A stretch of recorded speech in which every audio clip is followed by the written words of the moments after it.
Hello everyone, कैसे हैं आप सब। आई होप आप सब बहुत अच्छे होंगे, आपकी तैयारी भी अच्छी चल रही होगी। तो चलिए शुरू करते हैं आज का हमारे लेक्चर। तो प्रीवियस लेक्चर में मैंने आपको किस तरीके से shear force and bending moment diagram बनाना सिखा दिया था। इस वाले लेक्चर में मैं आपको बताऊंगा कि किस तरीके से अगर शेयर फोर्स डायग्राम दे रखा हो उससे बेंडिंग मोमेंट डायग्राम या फिर लोडिंग डायग्राम बनाना है। नेक्स्ट वाले लेक्चर में मैं आपको बताऊंगा कि अगर मेरे को बेंडिंग मोमेंट डायग्राम दे रखा हो उससे किस तरीके से लोडिंग डायग्राम या फिर शेयर फोर्स डायग्राम बनाना है। तो दोनों ही चीज मैं आपको यहां पे सिखाने वाला हूं। ये जो एग्जाम है उसका फेवरेट क्वेश्चन है। आप चाहे ईएससी उठा लो, गेट उठा लो, चाहे आपके स्टेट सर्विसेज उठा लो, उसमें एक ना एक क्वेश्चन तो ऐसा देता ही है कि अगर ये शेयर फोर्स डायग्राम है तो इसका लोडिंग डायग्राम कौन सा होगा या फिर इसका बेंडिंग मोमेंट डायग्राम क्या होगा। सबसे फेवरेट क्वेश्चन है। तो चलिए शुरू करते हैं, टाइम बर्बाद नहीं करते हैं। अगर आप मुझे पहली बार देख रहे हैं तो आपसे रिक्वेस्ट है कि जो प्रीवियस लेक्चर्स है पहले जाके उनको देख लीजिए, उसके बाद ही इन लेक्चर्स पे आप आइए। तो चलिए यहां पे देखिए, यहां पर ये जो क्वेश्चन है ये आपका इंजीनियरिंग सर्विसेज में आ रखा है, तो मैं डायरेक्टली पहले उसी को करा रहा हूं। उसको अगर हमने कर लिया तो छोटे मोटे क्वेश्चन तो आप कर ही लेंगे, प्रीलिम्स में आ रखा है। तो यहां पे शेयर फोर्स डायग्राम कुछ इस तरीके से दे रखा है।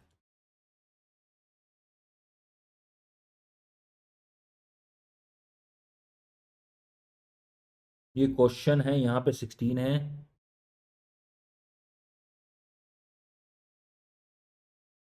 यहाँ पे 9, अच्छा ये ऐसे है,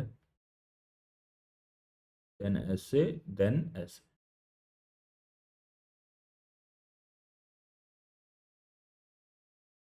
यहां पे वैल्यू दे रखी है 14 टन, -4, या ऐसे दे रखा है, इसको जो क्वेश्चन में दे रखा है वैसे ही कर देता हूं। ये पॉजिटिव, ये नेगेटिव, -4 टन, सिंपल 4 टन लिखा हुआ है। 16 टन, 9 टन एंड 3 टन। ये लेंथ आपको दे रखी है 8 मीटर, ये दे रखी है 4 मीटर, ये दे रखी है 4 मीटर। अब इस शेयर फोर्स डायग्राम से आपको लोडिंग डायग्राम बनाना है। चलो देख लेते हैं कैसे बनेगा। बस जो आपको बेसिक रूल्स मैंने बता रखे हैं उसको ध्यान रखना। फर्स्ट रूल क्या बताया था कि अगर आपकी लाइन इस तरीके से हॉरिजॉन्टल है शेयर फोर्स डायग्राम में, इसका मतलब है कि आपका यहां पे कोई भी लोड नहीं लगा है। जितनी जिन दो पॉइंट्स के बीच में हॉरिजॉन्टल लाइन लगी है उन दो पॉइंट्स के बीच में कोई भी लोड नहीं लगा हुआ। अगर आपकी लाइन यहां पर इस तरीके से इंक्लाइंड है तो जिन दो पॉइंट्स के बीच में लाइन इंक्लाइंड है उन दो पॉइंट्स के बीच में यूडीएल लगा हुआ है। ठीक है, आई होप बात समझ आ गई। और आपको मैंने बताया था कि अगर आपको यहां पे इस तरीके से वर्टिकल लाइन मिल रही है, यानी कि सडन चेंज मिल रहा है शेयर फोर्स में, तो इसका मतलब क्या था कि आपका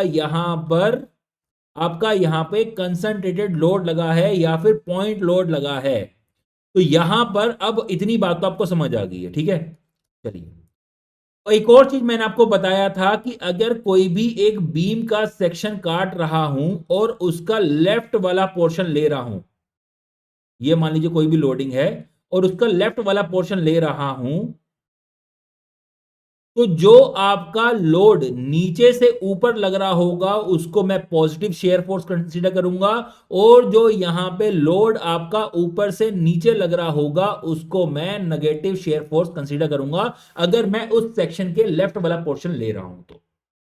ठीक है, अगर राइट ले रहा हूं तो उसका अपोजिट हो जाता है। चलिए, तो यहां पर हम यहां से शुरू कर रहे हैं, ए से। ठीक है, तो यहां पर क्या है, आपका यहां पे सडन चेंज देखने को मिल रहा है और पॉजिटिव डायरेक्शन मिल रहा है। इसका मतलब यह है कि आपका यहां पर एक पॉइंट लोड है जिसकी वैल्यू कितनी है, 14 टन है, क्योंकि वैल्यू 0 से 14 जा रही है, क्योंकि वैल्यू 0 से 14 जा रही है। ठीक है, वर्टिकल लाइन इस तरीके से है। समझ आ गई बात, देखो इस बात को। अगर मैं इस सेक्शन को काटूंगा यहां से, अगर मैं इस सेक्शन को काटूंगा यहां से, ये इस तरीके से बनेगा। लेफ्ट पोर्शन, और लेफ्ट पोर्शन में नीचे से ऊपर क्या लेंगे, पॉजिटिव शेयर फोर्स। तो ये अगर 14 का है तो ये +14 नहीं हो जाएगा शेयर फोर्स, तो वही यहां पे दिखा रखा है। ठीक है, चलिए नेक्स्ट, आपका ए से लेके डी तक, ए से लेके डी तक यहां पे हॉरिजॉन्टल लाइन आ रही है। इसका मतलब क्या है कि आपका ए और डी के बीच में कोई भी लोड नहीं लगा है। There is no load between A and D, तो ये पॉइंट मेरा डी है। तो ए और डी के बीच में कोई भी लोड नहीं है। नेक्स्ट, आपको अगेन यहां पे देखने को मिल रही है इस तरीके से वर्टिकल लाइन, जो आपके शेयर फोर्स को +14 से -4 ले जा रही है। देखो इसको ऐसे समझो, आपके पास मान लीजिए पहले 14,000 रुपीज थे। ठीक है, आपके पास पहले 14,000 रुपीज थे। आपने यहां पे क्या किया, आपने यहां पे बिना सोचे समझे पैसा खर्च करना शुरू कर दिया, और आज की डेट में आपके पास 4,000 का लोन है। आपके पास 4,000 का लोन है, तो टोटल नुकसान आपने कितने का किया, आपने नुकसान किया 14,000 जो आपके थे, और 4,000 जो आपने लोन लिया, तो टोटल नुकसान हो गया 18,000 का। समझ आ गई बात। तो वही चीज यहां पे देखिए, यहां पे आपका शेयर फोर्स +14 था, अब वो -4 है। इसका मतलब यह है कि यहां पे पॉइंट लोड लगा होगा कुछ ऐसे अमाउंट का, जो शेयर फोर्स को +14 से 0 नहीं लेके जा रहा, -4 लेके जा रहा है। इसका मतलब यह है कि यहां पे 18 टन का यहां पे पॉइंट लोड लेगा होगा। अगर 14 से 0 लगा ले जाता तो आपका सिर्फ और सिर्फ क्या होता, 14 का लगा होता, लेकिन वो -4 तक लेके जा रहा है। मेरे ख्याल से बात समझ आ गई होगी, क्लियर है। अब देखिए, अब यहां से इंक्लाइंड लाइन शुरू हो जा रही है। इंक्लाइंड लाइन का मतलब यह है कि यहां से यूडीएल शुरू हो जा रहा है। ठीक है, तो ये पॉइंट आपका सी है और ये आपका बी है। तो यहां पे सी पॉइंट तक बनाया, अभी मैं आगे नहीं बढ़ रहा हूं, सिर्फ और सिर्फ जहां तक सडन चेंज आ रहा है वहीं तक जाओ, ज्यादा आगे मत भागो। तो सी पॉइंट तक देखो, सी पॉइंट तक यहां पे क्या लगा हुआ है, यूडीएल लगा हुआ है। समझ आ गई बात, चलिए अब देखिए, अब ये यूडीएल जो है इसकी इंटेंसिटी कितनी है, क्या हम निकाल सकते हैं, हाँ निकाल सकते हैं।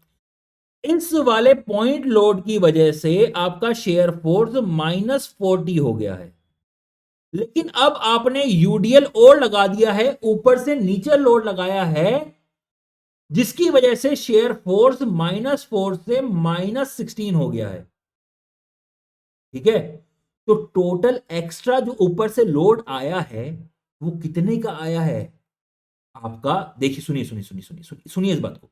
शेयर फोर्स है, it is equal to summation of all the vertical forces या फिर ट्रांसवर्स फोर्सेस। ठीक है, ट्रांसवर्स फोर्स।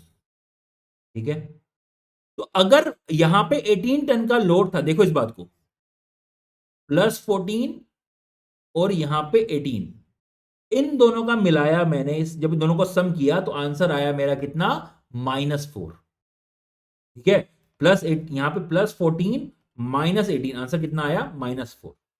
अब यहां पर अगर ऊपर से और लोड लगाऊंगा, -x कर रहा हूं, और ऊपर से और लोड लगा रहा हूं, जिसकी वजह से -4 की जगह कितना चले जा रहा है, -16 चला जा रहा है। नहीं समझ आया, इसको देखिए, मैं इसको अलग पेज में करता हूं, यहां पे कर देता हूं। यहां पे था 14 और यहां पे था 18। ठीक है, आपका यहां पे इस सेक्शन पे शेयर फोर्स कितना था, इस सेक्शन पे शेयर फोर्स था +14 -18 इज इक्वल टू -4। ठीक है, अब आप क्या कर रहे हो, आप ऊपर से और लोड लगा दे रहे हो, ऊपर से और लोड लगा दे रहे हो, और सेक्शन आप ले रहे हो कहीं यहां पर, कहीं यहां पर सेक्शन ले रहे हो, कहीं यहां पर।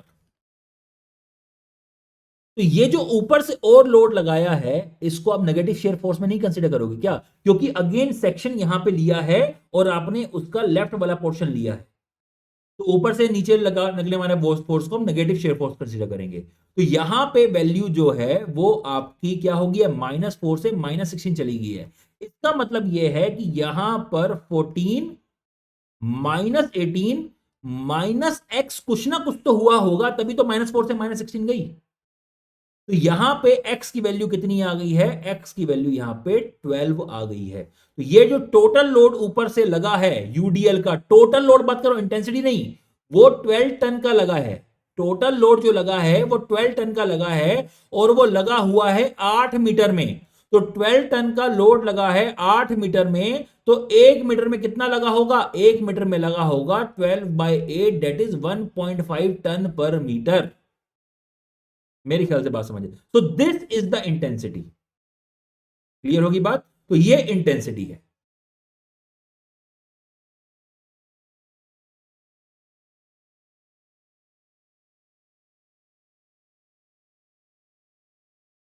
अभी भी समझ नहीं आई तो एक और एग्जांपल देता हूं। देखो अब बच्चों, आप मेरे सामने तो हो नहीं, तो कईयों को तो समझ आ गया होगा, और जिनको नहीं आया उनके लिए एक और एग्जांपल है। क्योंकि मेरे को पता है ये ना, जब मैं ऑफलाइन क्लास में पढ़ाता था तो उसमें काफी दिक्कत आती है इस बात को समझने में, इसलिए मैं इस पर ज्यादा इंफेसिस दे रहा हूं।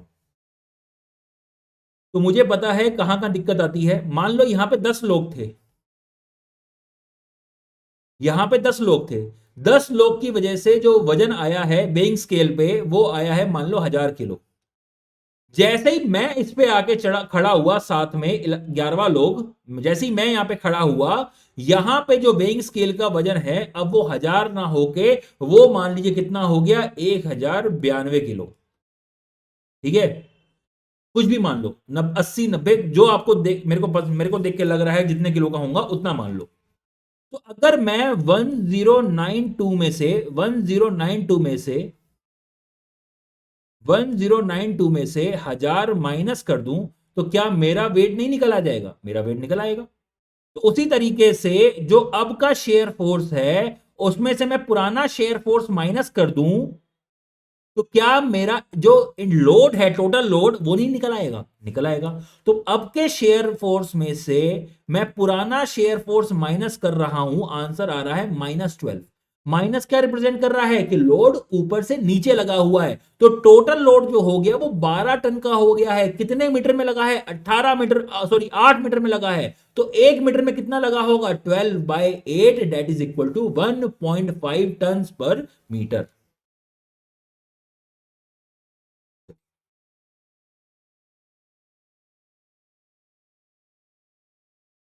एक गलती जो मैं करता था, आप मत करना।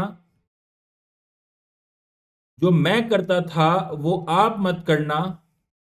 वो ये है कि मैंने देखा कि यहां पर भी आपका यूडीएल है और यहां पे भी यूडीएल है। मैंने यूडीएल पूरा ऐसे अपने आप बना दिया और इसको भी 1.5 टन पर मीटर ले लिया। नहीं, मत करना। अरे भैया, शेयर फोर्स डायग्राम से तो सिर्फ इंक्लाइन लाइन से देख के ये पता चल रहा है कि वो यूडीएल है, लेकिन इंटेंसिटी तो अलग अलग हो सकती है ना। हो सकता है कि यहां पे जो यूडीएल है उसकी इंटेंसिटी 1.5 ना हो के 2.5 हो, 3.5 हो, 4.5 हो, कुछ भी हो सकती है इंटेंसिटी। चाहे इंटेंसिटी 100 टन पर मीटर हो, तब भी लाइन इंक्लाइंड ही आएगी। ठीक है, तो सबको एक इंटेंसिटी का मत मान लेना। चलिए, तो अब यहां पे क्या हो रहा है आपका? यहां पे अब -16 से +9 जा रहा है। -16 से कहां जा रहा है? +9 जा रहा है। इसका मतलब है यहां पर आपका क्या होगा? कंसंट्रेटेड पॉइंट लोड लगा होगा, जिसकी वैल्यू कितनी होगी? 25 टन। ठीक है, -16 से +9। -16 से जीरो नहीं जा रहा, -16 से जीरो नहीं जा रहा। अगर -16 में 16 ऐड करता तो जीरो आता। अब इसमें 9 और ऐड करूंगा तो आंसर क्या आएगा? +9 आ जाएगा। तो मैंने कितने का ऐड किया? 25 का यहां पे लोड लगाया है।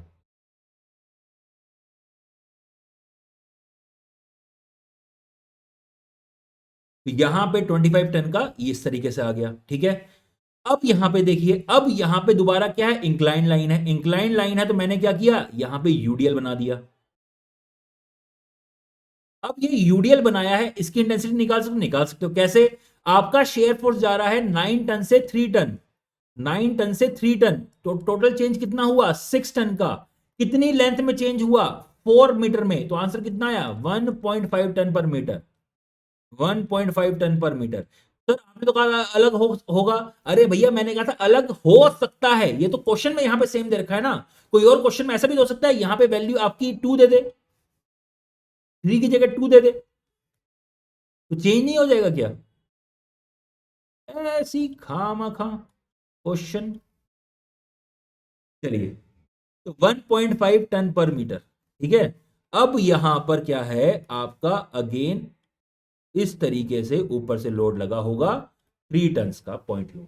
तो ये आपका लोडिंग डायग्राम बन गया है। आई होप इसमें कोई भी दिक्कत नहीं होगी। क्या मजा आया कंसेप्ट समझ के? कमेंट सेक्शन जरूर बताना। आई होप आगे से इसमें कोई दिक्कत ना हो आपको एग्जाम में, ठीक है। अब इसका यहां पे एक चीज ध्यान रखना बहुत इंपॉर्टेंट है, कभी भी लोडिंग डायग्राम बने तो एक बार summation of F Y equal to 0 कर देना and summation of movement equal to 0 करके देख लेना क्या ये हो रहा है कि नहीं हो रहा है। एक तो चेक हो जाएगा, ठीक है। सुनिए इस बात को, ऐसा भी तो हो सकता है यहां पर कहीं कंसंट्रेटेड मूवमेंट लगा हो, कंसंट्रेटेड मूवमेंट भी अगर लगा हो तब भी शेयर फोर्स डायग्राम यही बनेगा, ठीक है। इस सुनिए इस बात को, अब वो तो लोडिंग चेंज हो जाएगी लेकिन कंसंट्रेट अगर से भी तो मूवमेंट हो सकता है। कंसंट्रेट मूवमेंट तो शेयर फोर्स डायग्राम को यहां पे सडन चेंज देखने को नहीं मिलता ना।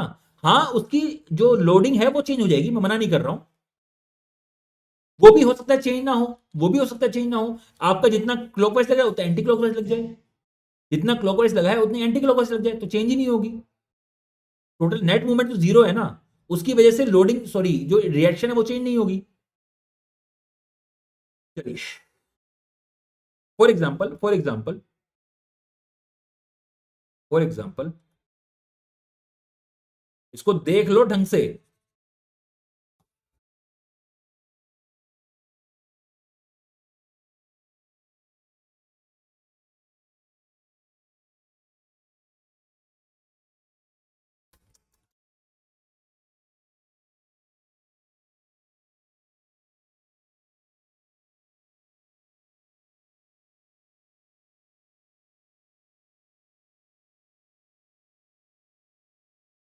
चलिए एक मिनट, अगर मेरे पास इस तरीके से लोडिंग डायग्राम है, मेरे पास इस तरीके से लोडिंग डायग्राम है,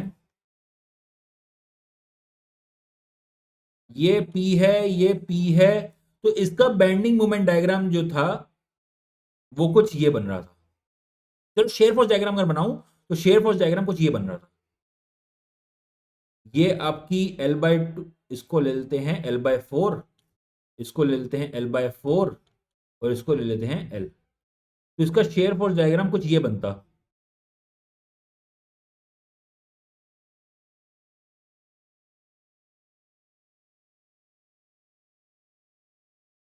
ठीक है। यहां पे इंटेंसिटी कितनी आती रिएक्शन की, वो सॉरी रिएक्शन कितनी आती, दोनों पीपी आती।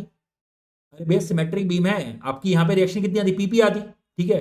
अब मैं कह रहा हूं, मैं यहां पे एक मूवमेंट लगा रहा हूं आपका कितने का, मान लीजिए एम का। एक यहां पे मूवमेंट लगा रहा हूं कितने का, एम का। तो इसकी वजह से ये थोड़ा चेंज हो जाएगी, इसकी वजह से पी की वैल्यू थोड़ा चेंज हो जाएगी, ठीक है ना। अगर आप यहां पे क्या कर रहे हो, आप यहां पे summation of moment at B is equal to 0 भी कर दे रहे हो, ये मान लीजिए आर ए है, तो R A into L minus P into L plus L/4 plus M minus M minus P into L/4 is equal to 0। तो ये दोनों तो कैंसिल हो जा रहे हैं, अगेन रिएक्शन तो पी आएगी, शेयर फोर्स डायग्राम तो वही बनेगा, ठीक है ना।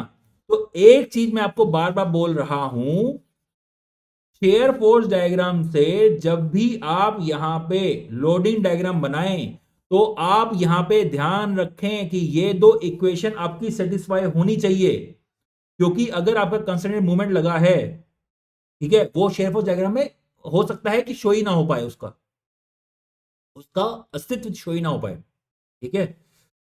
चलिए, तो यहां पे summation F pi equal to 0 करते हैं, तो ये नीचे से लोड लग रहे हैं 14 plus 25।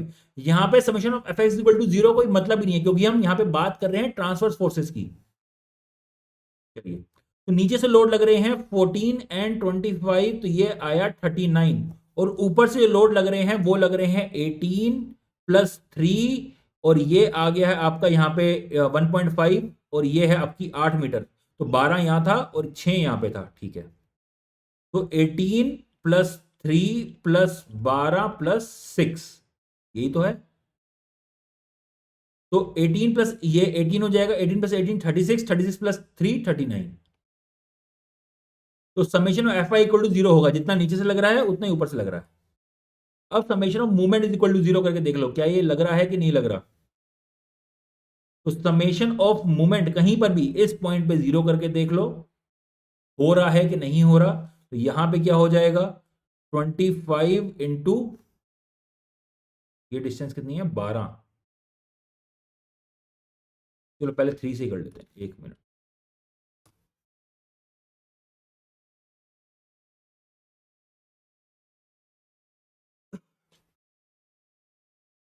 -3 into 12 plus 4 16, plus 25 into 12 minus 1.5 into 12 into 6 plus 4, ये थोड़ा ऊपर कर देता हूं, मेरे पीछे आ गया, माइनस, ये कितना था, 18 इंटू 4 इज इक्वल टू 0। अब इसको सोल्व करके देख लो, ये 0 होना चाहिए, अगर नहीं है तो यहां पे आपको कंसंट्रेटेड मूवमेंट भी लगाना होगा, वो आप कहीं भी बीम में दिखा सकते हो, ठीक है। उसके हिसाब से आप बेंडिंग डायग्राम बनाना पड़ेगा।